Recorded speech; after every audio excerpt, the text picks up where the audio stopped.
What advice can you give to young entrepreneurs Yeah. from your own experience and after seeing so many apps being created inside ZURB? What advice can you give to people starting their own companies in IT?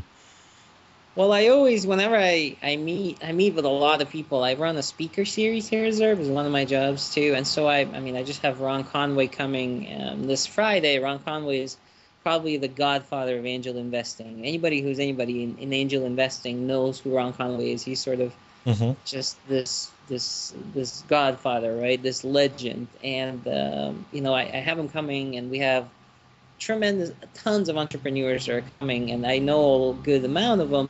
And every time people ask, where can I learn some quick tips about, how do I start something up and just get it going? I always refer them to these talks that I do. They're free. We publish the podcast.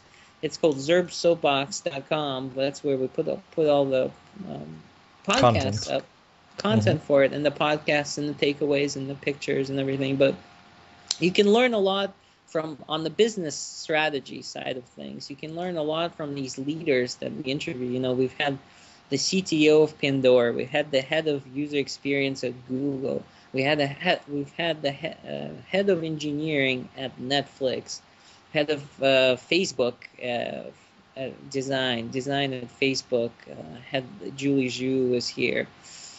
A lot of people, Sachin from Posturist, the founder of Posturist, we've had here, the founder of SitePoint, 99 Mm-hmm. Designs, Matt Miskovich.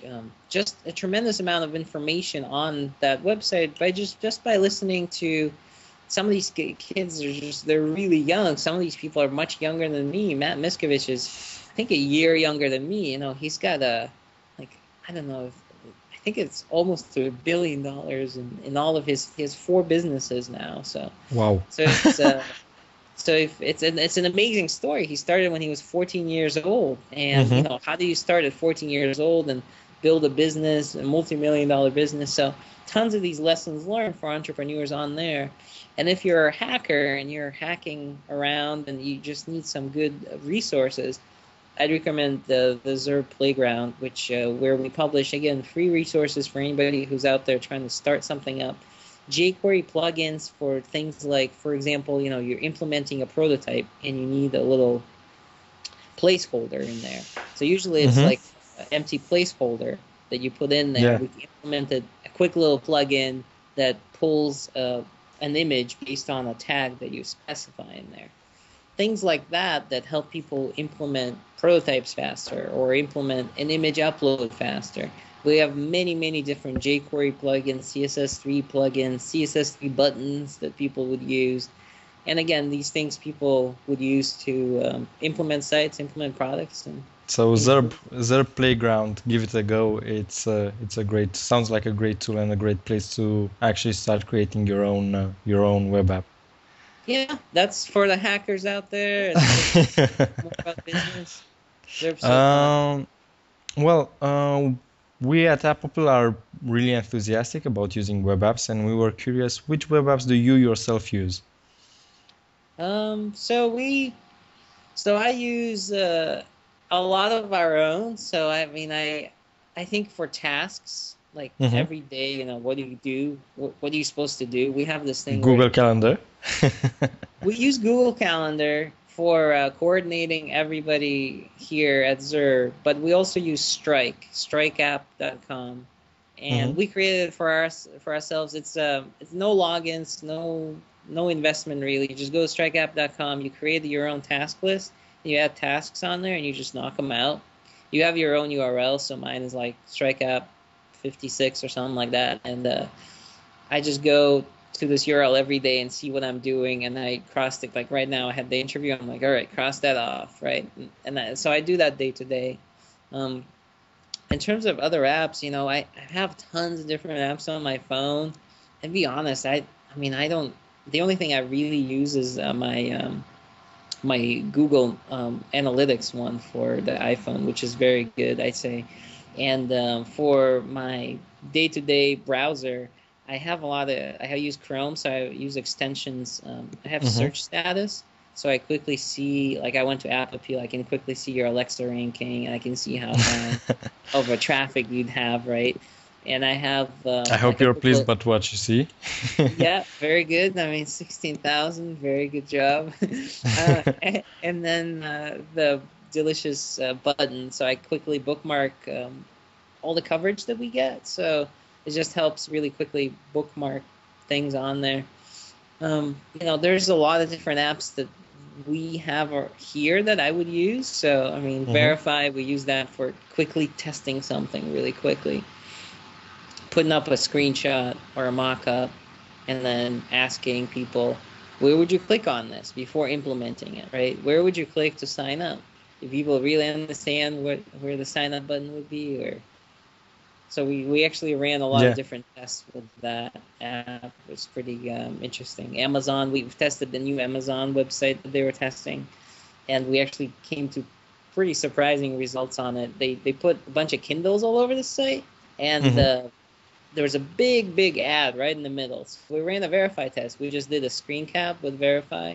We put the screenshot on the Verify, and we asked people, click on where you would browse through Kindles. And you'd think on the new page that Amazon was testing, they took away everything but the Kindles. They collapsed the entire navigation on the left into this tiny little element on the top left corner. You'd think that people would not have any problems finding Kindles, because Kindles were all over this. Yet, it was a 30% drop in number of people that were able to find the link to browse the Kindles because of Okay. such a big ad in the middle. So the Yeah. initial design had the Kindle in the middle full height. In the second design, it was only half height, and there was a big ad on top of it. So it ended They up had to confusing people. re-engineer it. Yeah. Redesign Yeah, it. so something like that, people wouldn't even, they'll implement it and then they'll wait and they'll see what happens rather than just running a quick test like that. Just Yeah. taking a screen cap of something that you might implement. So doing something like that helps build better products out there. And I love doing this stuff. I love finding problems before they'll hit. So I use Verify a lot. I think that's most of the. I mean, I can go on Most and of on with the that. web apps that you yourself use. There are a Yeah, lot. I try. I mean, I use TweetDeck, but I mean, people use that a lot, and ADM, and there's Anybody you or your company would like to thank for helping you win this award? oh yeah, definitely. It's a team effort. So I mean, Matt Kelly, he was the engineer behind Notable.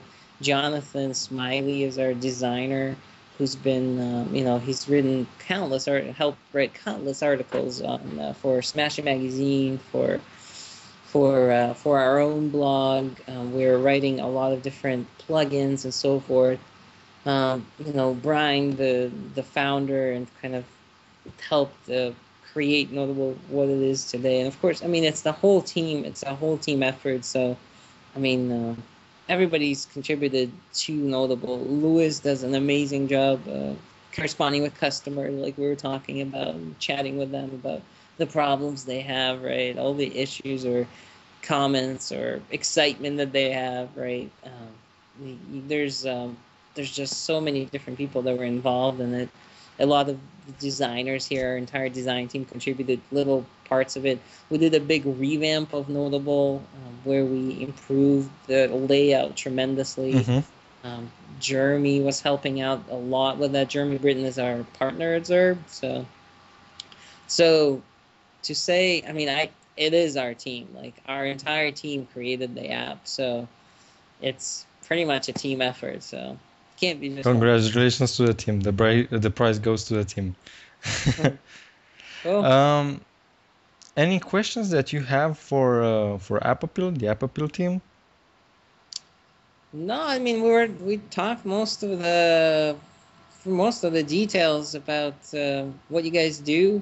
You know, it seems like you guys have quite a big list of apps you've reviewed, and you just keep cranking those reviews out, and it seems like you guys have pretty decent traffic based on the stats I see, and it's pretty great reviews. I like to check in here once in a while to go and see what kind of new things are happening out there. What are people developing? Should I check that out? And sometimes I do it through like, what are people even like user feedback? Who else is doing that? Like, what are people working on as far as user feedback? What kind of problems are people trying to Yeah. solve with this thing? The user feedback can be so many different things. It could be video like video feedback, people recording videos of themselves going through different screens on the website, right?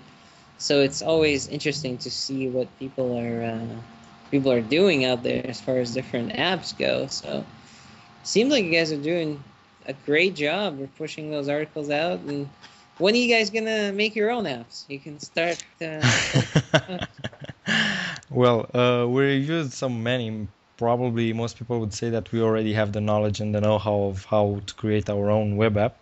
But unfortunately, we would like to stick to what we know and what we're good at, and we think that we're pretty good at reviewing web apps, and we're probably gonna continue to do this until, well, until the end of time, or at least until the end of our time. Um, well, that's cool. Yes, it is. At least we're motivated enough. I would like to thank you for taking the time to do this interview, and congratulate you and your team again for winning this award for the most promising app in the user feedback category. And we wish you all the luck and success, and talk to you soon. Cool, thanks, Theodore. Okay, have a nice day. Thank you. Bye.